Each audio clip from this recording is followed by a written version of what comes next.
Hi friends, welcome to my YouTube channel science for railways. మన RRB group డికి సంబంధించిన previous year question series మాట్లాడుకుంటున్నాం. అందులో భాగంగా 22nd రోజు ఆగస్టులో అడిగిన థర్డ్ షిఫ్ట్ పేపర్ గురించి ఈరోజు మనం క్లియర్గా మాట్లాడుకుందాం. సో దీంట్లో కూడా చాలా ఇంపార్టెంట్ సైన్స్ క్వశ్చన్స్ అనేవి ఉన్నాయి. సో వాటన్నిటిని మనం క్లియర్గా డిస్కస్ చేసుకుందాం. సో అందరూ కూడా వీడియోని స్కిప్ చేయకుండా చివరి క్వశ్చన్ వరకు చూడండి. ప్రతి ఆప్షన్ని బ్లాక్ చేశాం కాబట్టి మధ్యలో ఎప్పుడైనా పాస్ చేసుకుని ఆన్సర్స్ కూడా క్వశ్చన్స్కి ఆన్సర్స్ కూడా చేయండి. అందరూ వీడియో లైక్ చేయడం మర్చిపోవద్దు, అందరికీ షేర్ చేయడం కూడా మర్చిపోవద్దు. ఓకేనా? సో ఇక ఆలస్యం చేయకుండా మనం వీడియోలోనికి వెళ్దాం. చాలా ఇంపార్టెంట్ క్వశ్చన్స్ ఉన్నాయి, వాటన్నిటిని కూడా క్లియర్గా మాట్లాడుకుందాం. కొన్ని ప్రాబ్లమ్స్ కూడా ఉన్నాయి, కొన్ని కెమికల్ ఈక్వేషన్స్ కూడా ఉన్నాయి. వాటన్నిటిని క్లియర్గా డిస్కస్ చేసుకుంటూ మనం ముందుకు వెళ్దాం. ఓకేనా? చూడండి. So our first science question ఇక్కడ ఉంది. 6th question, 7th question, 8th, 9th question, 10th question. ఇది కాదు. ఓకే, 15 క్వశ్చన్ వరకు మనకి ఇదిగోండి ఇక్కడ ఉంది. 15 క్వశ్చన్ వరకు మనకి సైన్స్ క్వశ్చనే రాలేదు ఈ షిఫ్ట్లో. ఓకేనా? A concave mirror having focal length 20 centimetres అన్నాడు. ఫస్ట్ కాన్కేవ్ మిర్రర్లో ఫోకల్ లెంత్ అన్నాడు. ఫోకల్ లెంత్ ఎలా తీసుకోవాలి? ఎఫ్ నెగిటివ్గా తీసుకోవాలి. So 20 centimetres forms a real image at a distance of 60 centimeters. A real image v equal to 60 centimeters అన్నాడు. ఓకేనా? అయితే ఇక్కడ v పాజిటివ్ తీసుకోవాలా నెగిటివ్ తీసుకోవాలా అని చాలా మంది డౌట్ పడుతూ ఉంటారు. కాన్కేవ్లో మనకు మొత్తం 6 కండిషన్స్ ఉంటాయి. ఈ 6 కండిషన్స్లో 5 కండిషన్స్లో ఏమో ఇమేజ్ రియల్గా ఉండిద్ది, అప్పుడు v నెగిటివ్ తీసుకోవాలి. ఒక కండిషన్లో ఇమేజ్ వర్చువల్గా ఉండిద్ది, ఆ కండిషన్లో v పాజిటివ్ తీసుకోవాలి. సో ఇక్కడ మనకి రియల్ అన్నాడు కాబట్టి we should take v as negative. So minus అని పెట్టుకోవాలి. నెక్స్ట్ మనం యూ కనుక్కోవాలి. దాన్నే ఆబ్జెక్ట్ డిస్టెన్స్ అంటారు. వి అంటే ఏమో ఇమేజ్ డిస్టెన్స్, యూ అంటే ఏమో object distance. So mirror formula 1/f equal to 1/u plus 1/v. So -1/20 equal to 1/u. ఈ మైనస్ ఎక్కడికి వెళ్తే -1/60, అంతే కదా? v should be taken as negative. So -1/20, ఈ -1/60 ఎటు వెళ్తే +1/60 ఈక్వల్ టు 1/u. ఎల్సిఎం తీసుకుంటే 60, 2 3 -3, 6 1, 3లోంచి 1 తీస్తే 2, -2/60 equal to 1/v. 2 1 2 30. So -1/30 equal to 1/v. We need v, sorry u చెప్పాను, u అనమాట. So u equal to -30 centimetres. So -30 ఎక్కడ ఉంది? Third option is the right answer. It's a simple formula based question. So మీరు బాగా గుర్తుపెట్టుకోవాల్సిన విషయం ఏంటి అంటే ఇక్కడ మిస్ అవుతారు అందరూ. V should be taken as negative. ఎందుకు నెగిటివ్? ఇది రియల్ కాబట్టి. సో 5 కండిషన్స్లో రియల్గా ఉండిద్ది కాబట్టి అక్కడ మనం వి నెగిటివ్ తీసుకోవాలి. You need to know the concave mirror conditions, then only you can answer this type of questions. Okay, so coming to next question. Consider the statements given below and identify the correct answer. Okay, first statement, washing soda is produced from sodium chloride. చాలా మందికి washing soda ఎక్కడి నుంచి వచ్చిందో తెలియదు. చూడండి, యాక్చువల్గా NaCl sodium chloride, దానికి అమోనియాని కలపండి, వాటర్ని కలపండి, కార్బన్ డైఆక్సైడ్ కలపండి. By mixing all these things then we can get NaHCO3 baking soda plus ammonium chloride NH4Cl. Again take baking soda 2 NaHCO3 తీసుకున్నాం, దాంతో మనకి 2 Na2CO3 plus H2O plus CO2 వస్తుంది. అంటే మనం బేకింగ్ సోడాని తీసుకుంటే వాషింగ్ సోడా, ఇదేమో baking soda, sodium bicarbonate అంటారు, ఇది వాషింగ్ సోడా. అంటే ముందు బేకింగ్ సోడా ద్వారా మనకి washing soda, water, carbon dioxide వస్తున్నాయి. సో ఫస్ట్ మనకి సోడియం గుండా ఏమొచ్చింది? బేకింగ్ సోడా వచ్చింది. బేకింగ్ సోడా ద్వారా వాషింగ్ సోడా వచ్చింది. సో ఇండైరెక్ట్లీ చెప్పాలంటే వాషింగ్ సోడా ఎక్కడి నుంచి వచ్చింది? సోడియం క్లోరైడ్ నుంచి వచ్చింది కదా. అదిగోండి, అదే కదా అర్థం. So statement 1 is right. ఇప్పుడు రెండో చూద్దాం. ఇట్ అంటే వాషింగ్ సోడా అనమాట.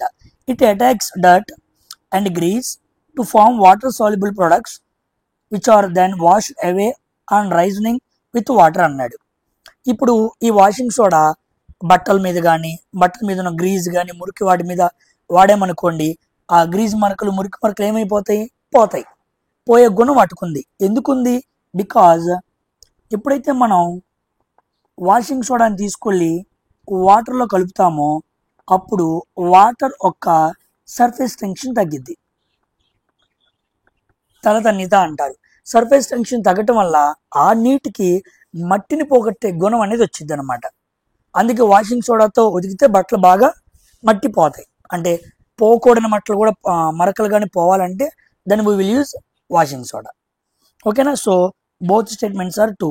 Fourth option is the right answer for this question. ఇది చాలా important. So NaCl, ammonia, water, carbon dioxide నుంచి బేకింగ్ సోడా వచ్చింది. అగైన్ బేకింగ్ సోడా నుంచి మనకు washing soda, water, carbon dioxide వస్తాయి. ఎగ్జాక్ట్గా వాషింగ్ సోడా ఫార్ములా ఏంటి అని మీరు అడిగితే నన్ను Na2CO3 10H2O. ఇది very very important. Washing soda formula ఏంటి అంటాడు, ఎన్ని వాటర్ మాలిక్యూల్స్ ఉన్నాయి అంటాడు, అప్పుడు మీ ఆన్సర్ 10. ఎన్ని హైడ్రోజన్ మాలిక్యూల్స్ ఉన్నాయి అంటాడు, అప్పుడు మీ ఆన్సర్ 20. ఎన్ని ఆక్సిజన్ మాలిక్యూల్స్ ఉన్నాయి అంటాడు, అప్పుడు మీ ఆన్సర్ 10. అలా రకరకాలుగా ఈ క్వశ్చన్స్ని అడిగే విధానం ఉంది. So please be concentrate on this type of chemical reactions. ఓకేనా? Coming to next question.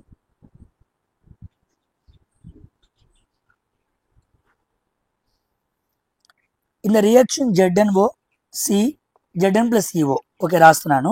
ZnO(C) ఇలా గీశాను, Zn plus CO. ఇప్పుడు ఏం జరిగిద్దని 4 ఆప్షన్స్ ఇచ్చాడు. సింపుల్. ఇక్కడ ఆ దగ్గర ఆక్సిజన్ ఉంది, ఇక్కడ నుంచి ఇక్కడికి వెళ్ళేటప్పుడు ఆక్సిజన్ ఉందా? లేదు. సో లాస్ ఆఫ్ ఆక్సిజన్ జరిగింది. ఆక్సిజన్ని కోల్పోవటాన్ని ఏమంటారు? రిడక్షన్ అంటారు. ఓకేనా? ఎవరు ఆక్సిజన్ కోల్పోయారు? ZnO is reduced to Z1. So first option is the right answer. Zinc oxide is reduced to form zinc. Oxygen కోల్పోయింది, ఆక్సిజన్ కలిస్తే ఆక్సిడేషన్ అన్నాం, కోల్పోయింది కాబట్టి రిడక్షన్. It's simple question. ప్రతి షిఫ్ట్లో oxidation and reduction based questions వస్తున్నాయి. So వాటి మీద మీరు కాన్సన్ట్రేట్ చేయండి. ఓకేనా?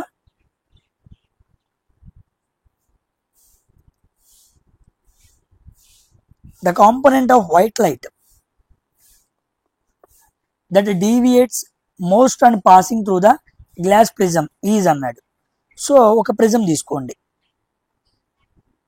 ఒక ప్రిజం గుండా మనం వైట్ లైట్ని పంపించాం.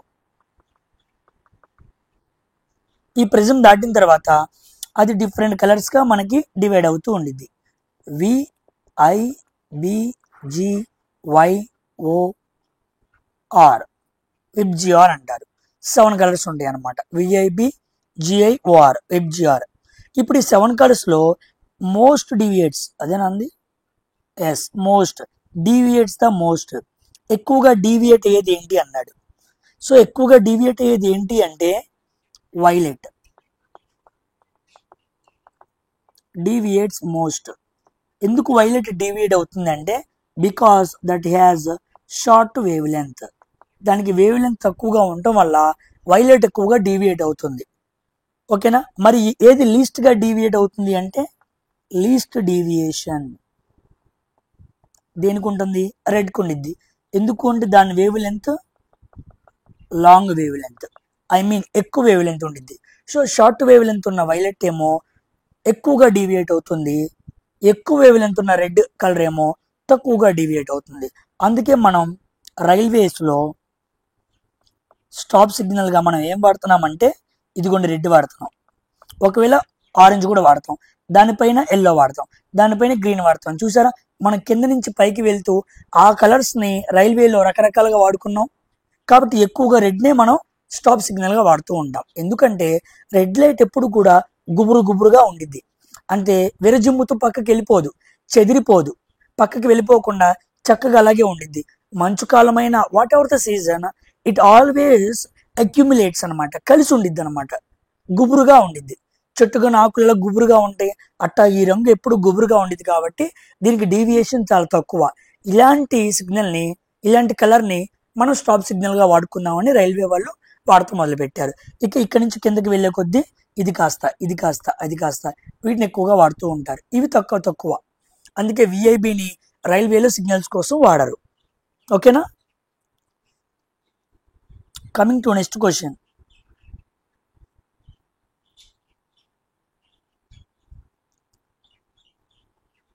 Coming to our next science question.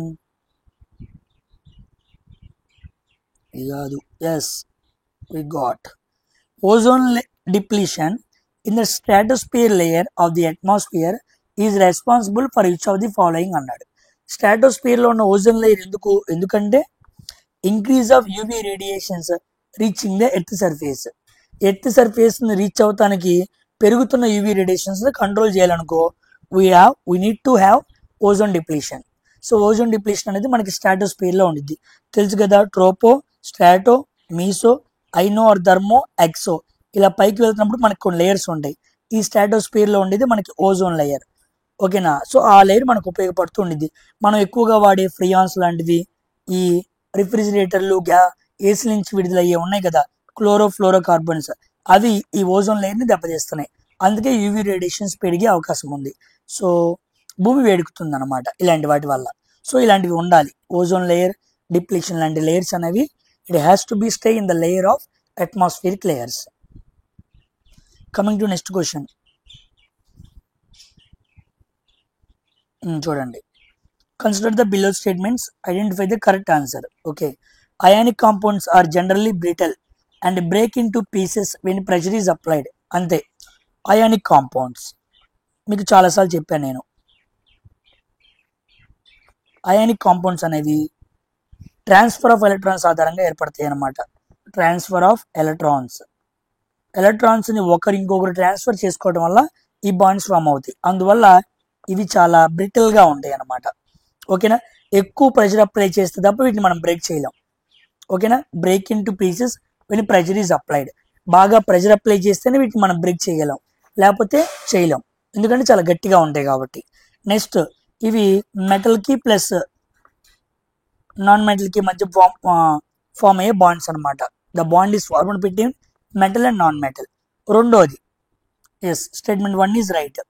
రెండోది, ionic compounds have low melting boiling points అన్నాడు. ఇది తప్పు. అయానిక్ కాంపౌండ్స్కి ఎప్పుడు కూడా హై బాయిలింగ్ పాయింట్స్ ఉంటాయి, హై మెల్టింగ్ పాయింట్స్ ఉంటాయి. అంత సామాన్యంగా ఇవి కరగవు. వీటికి బాయిలింగ్ పాయింట్స్, మెల్టింగ్ పాయింట్స్ ఎక్కువ ఉంటాయి. కానీ క్వశ్చన్ ఏమన్నాడు? లో అన్నాడు. సో స్టేట్మెంట్ 1 మాత్రమే right. So statement 1 is true, 2 is false. So third option is the right answer. ఓకేనా, గుర్తుపెట్టుకోండి. Next question. an electric heater rated 1000 watts and electric geyser 2000 watts. Heater, geyser రెండు ఉన్నాయి, మొత్తం కలిపితే ఎంత? 3000 watts. ఓకే. టైం ఇచ్చాడు 4 hours, days ఇచ్చాడు 10 days. మనకి కిలో వాట్ అవర్స్ ఎన్ని అంటే ఎన్ని యూనిట్స్ కాలని. సో ఒక హీటరు, ఒక గీజరు, ఈ రెండింటిని 4 గంటల సేపు రోజు అలా 10 రోజులు వాడితే మొత్తం ఎన్ని యూనిట్స్ ఖర్చు అయ్యింది అని అడిగాడు. So what's into days into hours by 1000. ఇది ఫార్ములా. మనం యూనిట్స్ని 1 కిలో వాట్ అవర్స్ని కలుపుకోవాలంటే ఫార్ములా ఇది. వాట్స్ అంటే ఎంత? 3000. డేస్ అంటే 10 రోజులు, అవర్స్ అంటే 4 బై 1000. ఈ 3 సున్నాలు పోయింది. 4 3 12, 12 × 10 120. సో మొత్తం 120 యూనిట్స్ వాళ్ళ ఇంట్లో ఖర్చు అయ్యింది. So the answer is 120. ఓకేనా, క్లారిటీ వచ్చింది కదా. కమింగ్ టు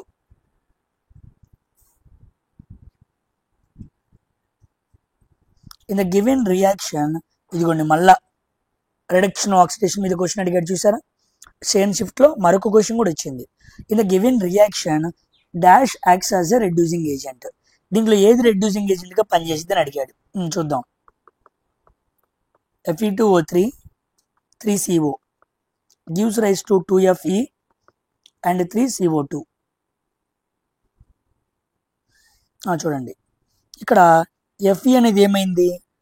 ఆక్సిజన్ని కోల్పోయింది, అంతేనే కదా. ఓకే, ఇక్కడ కార్బన్ డైఆక్సైడ్ చూద్దాం. ఇది క్లియర్గా అర్థమైంది మనకి. ఉదాహరణకి Fe2O3 ఉంది చూడండి. సో Fe2O3 అనేది ఇక్కడికి వచ్చేటప్పటికి ఏమైంది? ఆక్సిజన్ని కోల్పోయింది. ద లాస్ ఆఫ్ ఆక్సిజన్ జరిగింది. సో లాస్ ఆఫ్ ఆక్సిజన్ జరిగింది కాబట్టి ఇది ఏంటి? రిడక్షన్. ఇదేంటి? రిడక్షన్. ఇప్పుడు ఇది కోల్పోయింది ఆక్సిజన్, ఇది ఆక్సిజన్ కోల్పోయింది కాబట్టి మనం రిడక్షన్ జరిగింది అన్నాం.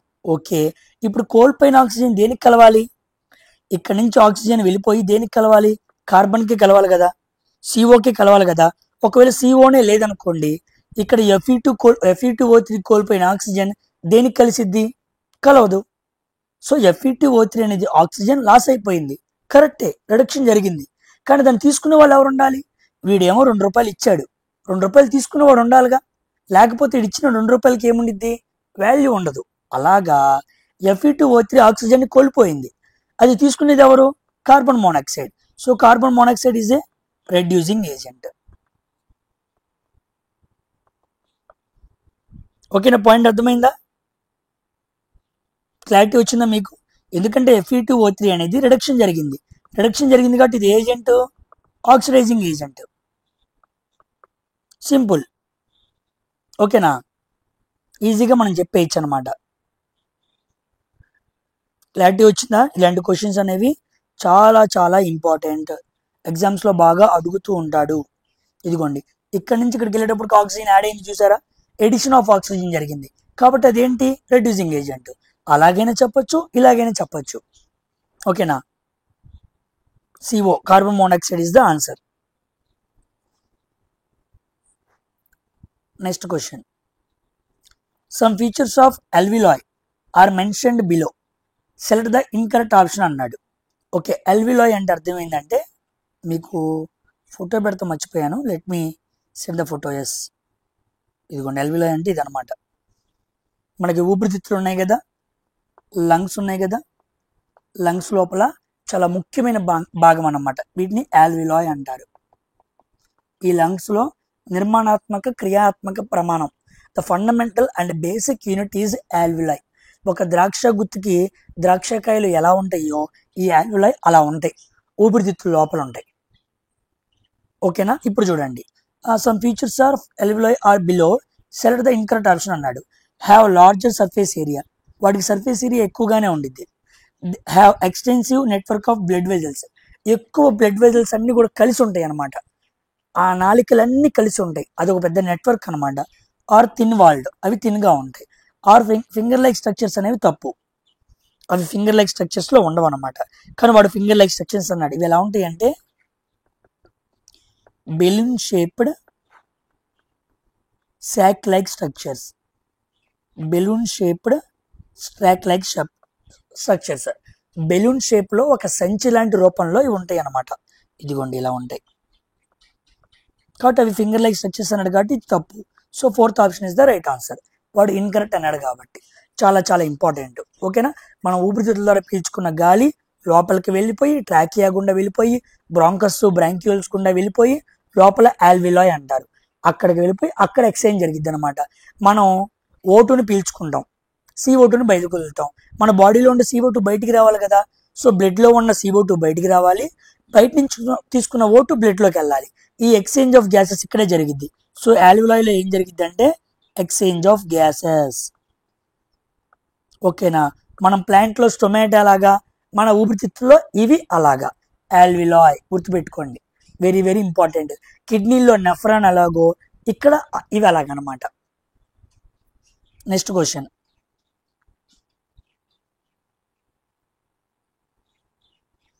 The conversion of ethanol into ethanoic acid is an example of which of the following reaction అన్నాడు.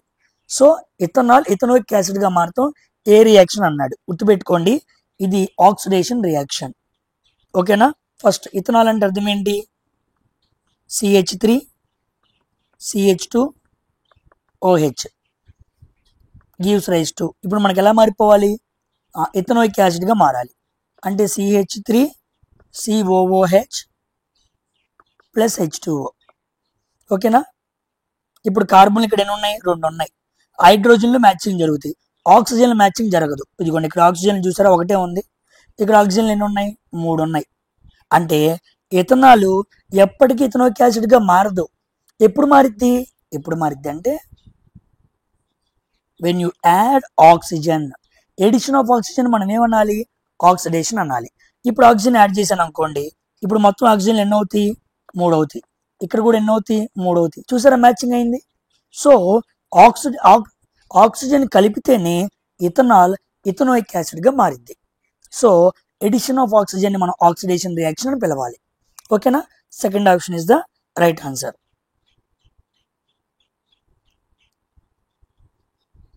The SI unit of induced potential difference. Potential difference units ఏంటి? వోల్టేజ్, మీకు తెలిసిందే.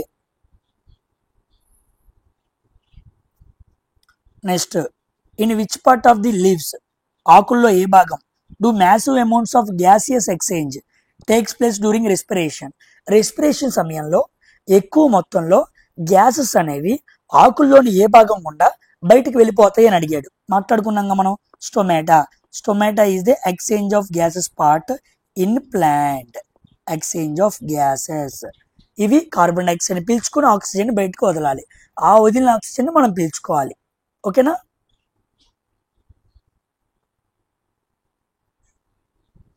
Coming to next question. ఇదిగోండి, ఇది very very important. In some women oviducts are blocked. The women were unable to bear babies because sperms cannot reach the egg for fertilization. ఓవిడక్ట్ అనే పైపులు పాడైపోవటం వల్ల ఆడవాళ్ళలో కొంతమంది గర్భధారణ జరగదు. ఎందుకంటే పురుషుల ద్వారా విడుదల చేయబడిన శుక్రకణాలు వాళ్ళ బాడీలోనికి వెళ్ళి ఎగ్తో ఫెర్టిలైజేషన్ జరగవు. అంటే వాళ్ళకి పిల్లలు పుట్టరు. The doctors advised in vitro fertilisation. అలాంటి వాళ్ళకి IVF పద్ధతి ద్వారా పిల్లల్ని గనే అవకాశం ఉంది. Below are given some steps of the procedure, select the incorrect step అన్నాడు. అయితే ఇన్విట్రో ఫెర్టిలైజేషన్ చేసేటప్పుడు కొన్ని పద్ధతులు ఉంటాయి. ఆ పద్ధతుల్లో కింద 4 ఇచ్చాడు. దీంట్లో ఏది తప్పు అన్నాడు. అంటే 3 రైట్ ఉంటాయి. జాగ్రత్తగా చూడండి. ఫస్ట్ది, zygote is kept out side and development takes place in the test tube అన్నాడు. ఇది తప్పు. Zygote is kept out side and development takes place in the test tube అన్నాడు. కాదు, డెవలప్మెంట్ అనేది ఎప్పుడు కూడా తల్లొక్క గర్భంలో జరిగింది. ఓకేనా? ఆ ఇన్సర్షన్ అంటే ఎగ్గుతో శుక్రకణాన్ని కలపటం అనే పద్ధతిని బయట చేస్తారు. అలా చేసిన తర్వాత దాన్ని లోపలికి ఇన్సర్ట్ చేయాలి. డెవలప్మెంట్ మొత్తం ఎక్కడ జరిగిద్ది? యూటెరస్ లో జరిగిద్ది. గర్భం లోపల జరగాలి. వాడేమన్నాడు? అవుట్ సైడ్ అన్నాడు. సో ఫస్ట్ ఆప్షన్ తప్పు. ఇక మిగతావి కూడా చూద్దాం. Fusion of egg and sperms is done outside the body. It's right. ఆడవాళ్ళలో నుంచి అండం, పురుషులో నుంచి శుక్రకణం తీసుకొని ఈ రెండింటిని బయట జత చేస్తారనమాట. రైటే. Complete development takes place in the uterus. అదిగోండి, గర్భం లోపల కంప్లీట్ డెవలప్మెంట్ జరగాలి. అండం పిండంగా, పిండం బేబీగా మొత్తం బయటికి రావాలి. సో 9 నెలలు అక్కడే పెరగాలి. బయట పెరగటం అనేది కుదరదు. ఓకేనా? సో ఇది రైటే. Next, zygote is formed after a week placed in the uterus. ఈ మొత్తం ఇన్సర్షన్ జరిగిన తర్వాత లోపలికి పంపిస్తే అది యూటెరస్ గర్భధారణ గోడలకు అతుక్కున్నప్పుడు 1 వారానికి జైగోట్ ఫామ్ అయింది. అంటే ఆడవాళ్ళ నుంచి వచ్చిన ఎగ్ సెల్, మగవాళ్ళ నుంచి వచ్చిన స్పెర్మ్, ఈ 2 కలిసి 1 వారానికి కానీ ఏం ఫామ్ చెయ్యం? జైగోట్ ఫామ్ చెయ్యం. ఓకేనా? కాబట్టి ఈ 3 రైటే. ఏం చేయ తప్పు అంటే అవుట్ సైడ్ ది జైగోట్ పెడతారు, డెవలప్మెంట్ అనేది టెస్ట్ ట్యూబ్ లో జరిగిద్ది అనే పదం తప్పు. So first option is the wrong answer. ఓకేనా? ఇది మనకి రీప్రొడక్షన్ నుంచి అడిగిన క్వశ్చన్. ఇప్పుడు ఎక్కువ మంది ఇన్విట్రో ఫెర్టిలైజేషన్కి వెళ్తున్నారు. సో దీని ద్వారా కనే బిడ్డలకి, మామూలుగా కనే బిడ్డలకి చాలా తేడా ఉండేది. సో రీప్రొడక్టివ్ హెల్త్ అనేది జాగ్రత్తగా కాపాడుకోవాలి పురుషులు, స్త్రీలు. లేకపోతే ముందు రోజుల్లో పిల్లల్ని కంటం అనేది చాలా కాంప్లెక్స్ గా మారిపోయే అవకాశం ఉంది. ఓకేనమ్మా? Coming to next question. Which of the following will be the next number of homologous series of hexene అన్నాడు. సో ఎగ్జీన్ అంటే అది ఎలా ఉంది? ఆల్కీన్ లాగా ఉంది. ఆల్కీన్ అంటే ఫార్ములా CnH2n.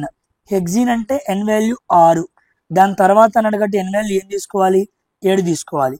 సో C7H 7 రోజులు 14, C17H14. సో ఆన్సర్ ఏంటి? ఆన్సర్ మనం ఏం పెట్టాలి? హెప్టీన్. ఉందిగా, ఇదిగోండి. హెప్టేన్ కాదు, హెప్టీన్ అనమాట. సో N వాల్యూ 7 ఉంటే హెప్టీన్. ఓకేనా? ఎన్ వాల్యూ 5 ఉంటే పెంటీన్ అనమాట. మనకి ఈన్ కావాలి, ఇక్కడ కూడా ఈ ఉంది చూసారా, కాబట్టి ఇక్కడ ఈ ఉంది, ఇక్కడ ఈనే ఉండాలి, ఏకి వెళ్ళకూడదు. ఇది ఆల్కేన్ అయింది, ఇది కూడా వెళ్ళకూడదు, అప్పుడు ఇది ఆల్కేన్ అయింది. అవి ఆల్కేన్లో భాగాలు, మనల్ని అడిగింది ఆల్కీన్ కాబట్టి ఇది పెట్టాలి. ఓకేనా. Next, some features of circulatory system in humans are mentioned below, select the incorrect option. హ్యూమన్స్కి సంబంధించిన సర్క్యులేటరీ సిస్టమ్కి సంబంధించి కొన్ని విషయాలు ఇచ్చాడు, దాంట్లో ఇన్కరెక్ట్ ఏంటి అన్నాడు, చూద్దాం. Lymph is also called as tissue fluid అంటారు. అవును, దీన్ని ఇంకా చెప్పాలంటే ఎక్స్ట్రా సెల్యులర్ టిష్యూ ఫ్లూయిడ్ అంటారు. ఇది ఒక కణ ద్రవ్యం అన్నమాట. దీన్నే మనం తెలుగులో శ్లేష్మరసం అంటాం. శ్లేష్మరసం అంటారు. వెరీ వెరీ ఇంపార్టెంట్ ఇది. ఓకేనా. తర్వాత ఇది రైటే. Platelets helps in clotting of blood. రక్తం గడ్డకడటానికి ప్లేట్లెట్స్ అనేవి ఉపయోగపడుతూ ఉంటాయి. వీటిని థ్రాంబోసైట్స్ అని కూడా పిలుస్తూ ఉంటారు. థ్రాంబోసైట్స్. నెక్స్ట్,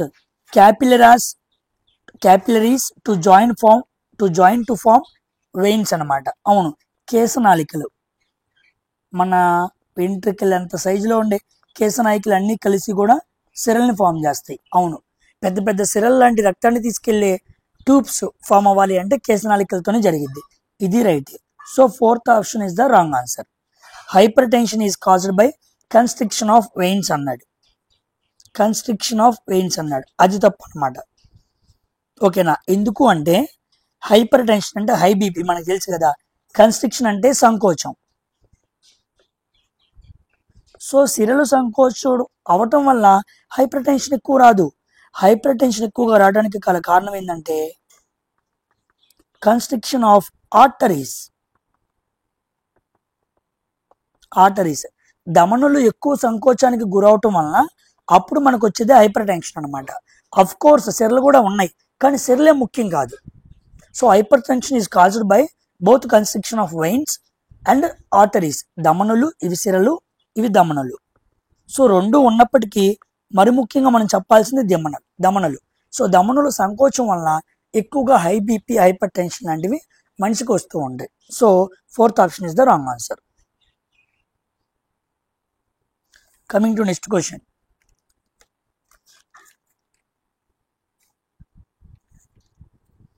అరవై 6 క్వశ్చన్ చూద్దాం. ఓకే, కరెంట్ అడిగాడు. So I = V/R. V అంటే 4 volts, R అంటే 2 + 2 4 ohms. కొట్టేస్తే I = 1 amp. Simple question. చూడండి, ఇక్కడ కూడా నేను ఒక పిక్చర్ చూపించాలి మీకు.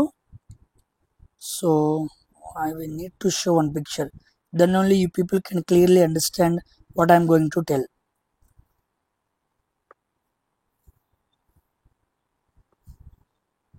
చూడండి, ఇది మనకు తెలుసు, male reproductive system. Most of the పీపుల్కి ఐడియా ఉండిద్ది. In human males why are testes are present outside the abdominal cavity. పురుషుల్లో వాళ్ళ లైంగిక భాగం, పురుషుల్లో ఉండే లైంగిక భాగం లేదా రీప్రొడక్టివ్ ఆర్గన్ అనేది వాళ్ళ బాడీకి బయట వైపు ఉండిద్ది. ఆ బాల్స్ లాంటి స్ట్రక్చర్ అనేది బయట వైపుకు ఉండిద్ది. In the outside the abdominal cavity in a pouch called scrotum. ఇదిగోండి, ఈ స్క్రోటమ్ అనే బ్యాగ్ లోపల మనకి టెస్టికల్స్ ఉంటాయి లేదా టెస్టీస్ ఉంటాయి. అవును, ఇవి ఎందుకు బయట వైపుకు ఉన్నాయి అంటే వీటిలో మనకి స్పెర్మ్స్ ప్రొడక్షన్ జరిగిద్ది, శుక్రకణాల ఉత్పత్తి ఇక్కడే జరిగిద్ది. అయితే మన బాడీ టెంపరేచర్ అంతా 37 degrees Celsius. ఈ టెంపరేచర్ దగ్గర స్పెర్మ్స్ అనేవి చచ్చిపోతాయి. అందుకే ఆ బాల్స్ లాంటి స్ట్రక్చర్ మన బాడీకి ఉండదు, మన బాడీ నుంచి బయట వైపుకు ఉండిద్ది. ఎందుకు అంటే బయట ఒక 3 degrees Celsius తగ్గిద్ది అనమాట. కాబట్టి 37 degrees Celsius దగ్గర శుక్రకణాలు చచ్చిపోతాయి. కాబట్టి ఒక 3 తగ్గించి 34 degrees Celsius దగ్గర శుక్రకణాలు బతుకుతూ ఉంటాయి. అందుకే ఈ స్క్రోటమ్ లోపల ఉండే టెస్టికల్స్ మన బాడీలో ఉండవు, మన బాడీ నుంచి బయట వైపుకు ఉంటాయి అన్నమాట. So thus balls type structure in male reproductive part it the outside the body. ఎందుకు అలా ఉంది అంటే దాని లోపల ఉద్భవించిన శుక్రకణాలు చనిపోకూడదు, అవి బతకాలి. అవి బాడీ టెంపరేచర్కి చచ్చిపోతూ ఉంటాయి. అందుకే అవుట్ సైడ్ ద బాడీ ఉండాలి. మీ క్వశ్చన్ తెలుసా, మన బాడీ ఓవర్ హీట్గా ఉందనుకోండి, then we are unable to get babies. శుక్రకణాలు లేడీస్లోకి వెళ్ళి అక్కడ ఫెర్టిలైజేషన్ జరగడం కష్టం అనమాట. అందుకే వేడిగా ఉన్న బాడీస్కి ఎక్కువగా వాళ్ళ స్పమ్స్ అని చచ్చిపోతూ ఉంటాయి. వాళ్ళ స్త్రీలతో మీటింగ్ చేసినా సరే వాళ్ళకి గర్భధారణ జరగదు. వాళ్ళ పిల్లల్ని కనాలనుకుంటారు కానీ కనలేరు, అంత ప్రాబ్లం. కాబట్టి బాడీని హీట్ బ్యాలెన్స్ చేసుకోవడం చాలా ఇంపార్టెంట్. ఓకేనా, while you are going to mate or after mating ఏదైనా సరే జాగ్రత్తగా ఉండాలి. ఓకేనా, so it helps in maintaining 2-3 degrees lower than the body for sperm formation. So 2-3 డిగ్రీల సెల్సియస్ తక్కువ ఇచ్చింది అనమాట. బాడీ టెంపరేచర్ కన్నా 2-3 తక్కువ ఉండేలాగా ఈ బ్యాగ్ అనేది ప్రొవైడ్ చేసింది. అందుకే అవుట్ సైడ్ బాడీ ఉండిద్ది. బాడీ టెంపరేచర్కి బయట టెంపరేచర్కి కాస్త తేడా ఉండిద్ది. అదే ఈ పార్ట్ అనమాట, స్క్రోటం అంటారు. సో మేల్ రిప్రొడక్టివ్ పార్ట్లో మీరు ఇవన్నీ చదువుకోవాలి. చాలా పాయింట్స్ ఉంటాయి, వీటి మీద బాగా క్వశ్చన్స్ అడుగుతాడు.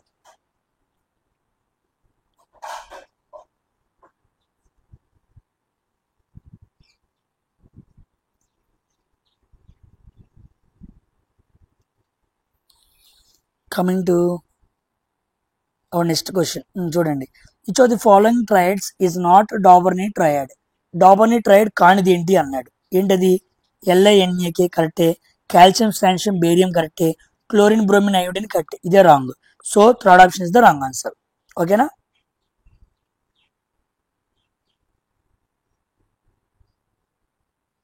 Coming to next question. ఈ క్వశ్చన్ చూడండి. A convex lens produces a magnification -3 అన్నాడు. కాన్వెక్స్ లెన్స్ అన్నాడు. ఓకే, కాన్వెక్స్ లెన్స్ అంటే లెన్స్ గురించి మాట్లాడుతున్నాడు. లెన్స్ కి మ్యాగ్నిఫికేషన్ ఫార్ములా ఏంటి? M=V/U. మ్యాగ్నిఫికేషన్ ఎంత ఇచ్చాడు? M=-3 ఇచ్చాడు. M=-3 ఇచ్చాడు. The object placed at 1.5 meters from the lens. So U value కూడా ఇచ్చాడు. So U value = 1.5. U ఎప్పుడు మనం ఏం తీసుకోవాలి? నెగిటివ్ తీసుకోవాలి. ఫైండ్ ద ఇమేజ్ డిస్టెన్స్ అన్నాడు. ఇమేజ్ అంటే V ఎంత అని అడిగాడు. సో -3 = V అంటే పైన V, U అంటే -1.5. మైనస్ ఇంటూ మైనస్ ఎంత అయింది? ప్లస్ అయింది. ప్లస్ 4.5 = V అనమాట. So V = 4.5. సో ఎక్కడ ఉంది? ఇదిగోండి, plus 4.5. Important. Second option is the right answer. So magnification M=V/U. U should be taken as negative at any condition. U అనేది ఎప్పుడు కూడా నెగిటివే తీసుకోవాలి. Coming to next question. Which of the following option states that different ways of excretion in plants? అంటే ప్లాంట్స్లో విసర్జక వ్యవస్థలో ఉండే భాగాలు ఏంటి? ఏ పద్ధతుల్ని మనం విసర్జకం అని చెప్పచ్చు అన్నాడు. చూడండి, యాక్చువల్గా చాలా ఉంటాయి ప్లాంట్స్లో. మీకు ఇప్పుడు ఉదాహరణకి మీకు ఎలా చెప్పాలి? ప్లాంట్స్ గ్యాసియస్ని బయటికి పంపించేస్తూ ఉంటాయి. దాన్ని గ్యాసియస్ వేస్ట్ అనుకోండి, O2. ఓకేనా, దీన్ని రెస్పిరేషన్ అంటారు. అంటే ప్లాంట్స్ అనేవి వేస్ట్ గ్యాస్ని బయటికి పంపించేసింది, దానికి అక్కర్లా O2, అందుకే బయటికి పంపించేసింది. సో దాన్ని మనం గ్యాసియస్ వేస్ట్ అంటాం. అది దేని ద్వారా బయటకు వచ్చింది? రెస్పిరేషన్ ద్వారా బయటకు వచ్చింది. నెక్స్ట్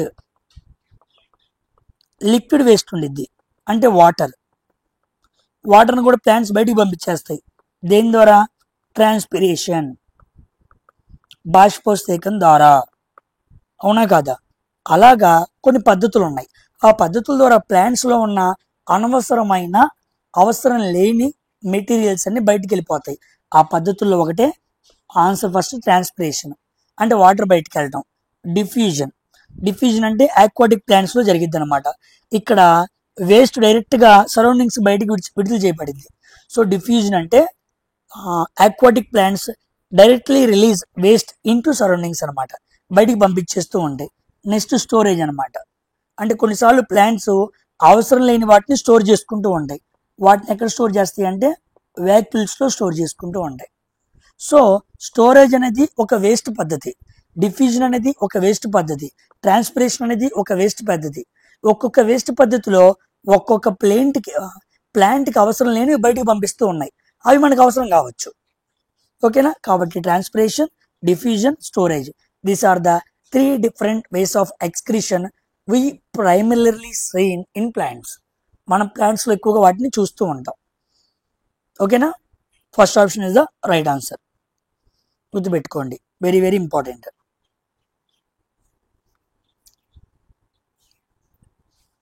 చూడండి, a magnet moved near the coil produces induced potential difference in the coil. ఒక మ్యాగ్నెట్ అంట కాయిల్ దగ్గరికి తీసుకొచ్చాం, ఇదిగోండి ఇది కాయిల్, ఇది మ్యాగ్నెట్. ఇప్పుడు ఈ మ్యాగ్నెట్ని ఇలా కాయిల్ దగ్గరికి తీసుకొచ్చాను, తేగానే induced potential difference in the coil, కాయిల్లో పొటెన్షియల్ డిఫరెన్స్ వచ్చింది, దానివల్ల కరెంట్ జనరేట్ అయ్యి మన కరెంట్ మీటర్లో కరెంట్ చూపిస్తూ ఉండిద్ది. అయితే what happens when we increase the speed of the magnet near the coil. ఇప్పుడు ఈ ఈ డైరెక్షన్ ఆఫ్ మ్యాగ్నెట్ ఉంది చూసారా, ఈ మ్యాగ్నెట్ని ఫాస్ట్గా ఈ కాయిల్ దగ్గరికి తీసుకెళ్తున్నా అటు ఇటు బాగా మూవ్ చేశాను అనుకో, నేను స్పీడ్గా మ్యాగ్నెట్ని మూవ్ చేయటం వల్ల ఈ కాయిల్ దగ్గర కరెంట్ అనేది జనరేట్ అయ్యింది. ఐ మీన్ ఈఎంఎఫ్ అనేది జనరేట్ అయ్యి దట్ లీడ్స్ టు కరెంట్ అనమాట. ఈ గ్యాల్వానోమీటర్లో లో అమౌంట్స్ ఆఫ్ కరెంట్ లేదా లో వాల్యూస్ ఆఫ్ కరెంట్ అనేది ఈ గ్యాల్వానోమీటర్ పసిగట్టగలదు. కాబట్టి ఒక గ్యాల్వానోమీటర్ కరెంట్ చేసి నేను మ్యాగ్నెట్ని ఇటు అటు జరుపుతూ వస్తున్నా, కాయిల్ దగ్గరికి తీస్తున్నా. అలా తేవటం వలన ఆటోమేటికల్లీ ఏమైంది, induced potential difference in the coil increases. So second option is the right answer. మ్యాగ్నెట్ని దూరంగా ఉంచితే ఇండ్యూస్డ్ పొటెన్షియల్ డిఫరెన్స్ తక్కువ ఉండిద్ది, ఎప్పుడైతే నేను దగ్గరికి తెస్తానో పెరిగిద్ది. సో మ్యాగ్నెట్ని మూవ్మెంట్ చేయడం వల్ల ఐ కెన్ మేక్ కరెంట్ని ప్రొడ్యూస్ చేయగలుగుతున్నా. That is called electromagnetic induction done by Faraday's laws. ఓకేనా, పాయింట్ మీకు అర్థం అవ్వాలని పిక్చర్ కూడా తీసుకొచ్చాను. సో మ్యాగ్నెట్ మూమెంట్ ఆధారంగా we can produce EMF in the coil. So నువ్వు బాగా ఫాస్ట్గా తీసుకొస్తున్నావు అనుకో, ఇట్ ఇంక్రీజెస్. నెక్స్ట్ వన్ ఏముంది చూడండి, 98th క్వశ్చన్.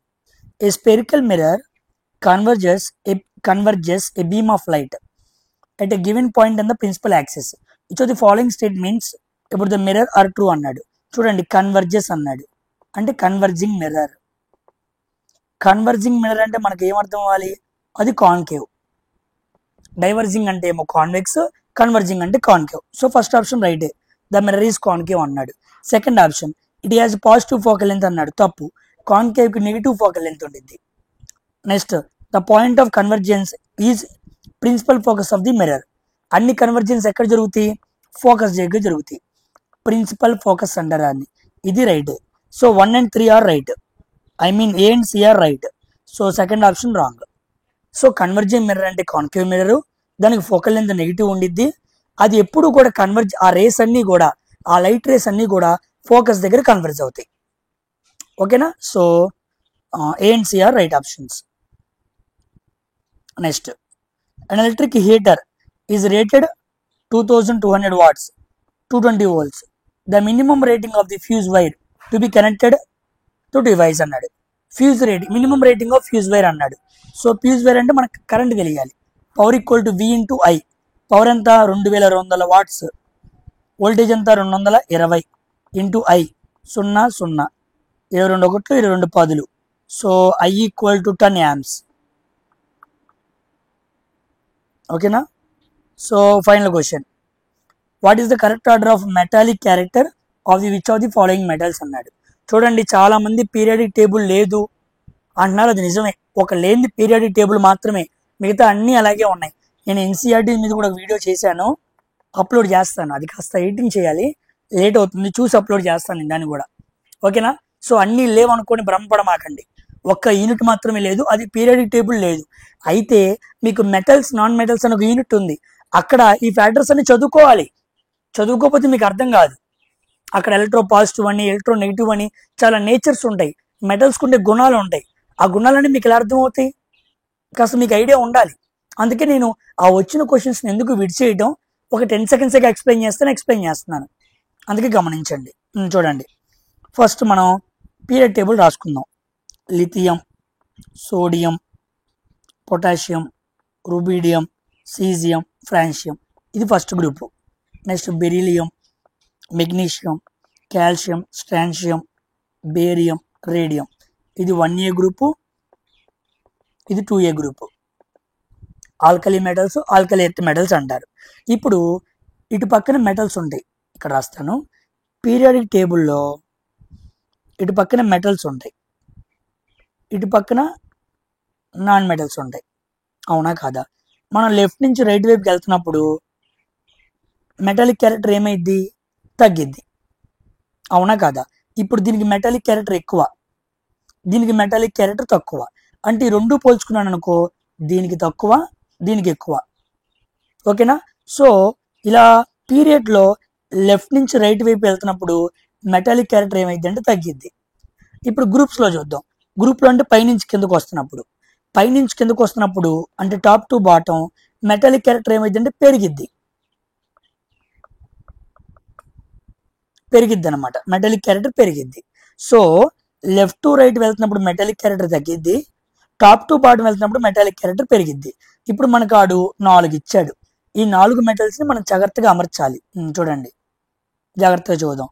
దీనికేమో ఎక్కువ, అంతే కదా?